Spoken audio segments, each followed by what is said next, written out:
So Graham, coming back to you, what kind of business opportunities are you seeing around digital sovereignty? You mentioned that a lot of your customers are on that journey about enhancing control. What are they seeking to achieve in terms of kind of business outcomes and benefits from that sovereignty approach?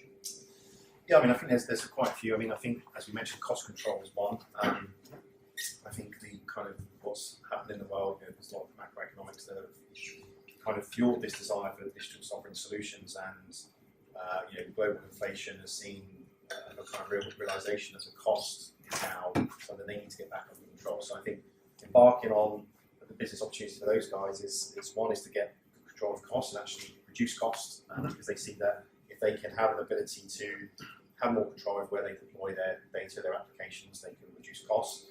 I also think there's a lot around,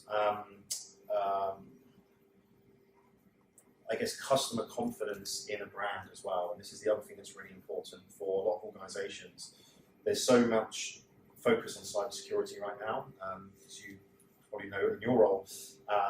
One of the biggest inhibitors for a lot of organizations going to the cloud is security. And there's a lot of bad actors out there right now, a lot of risk for customers' data, and we've seen it in the press. As soon as an organisation is hit and that data is exposed, it has a massive impact on the reputation of that organisation, the trust that as consumers we have in that organisation.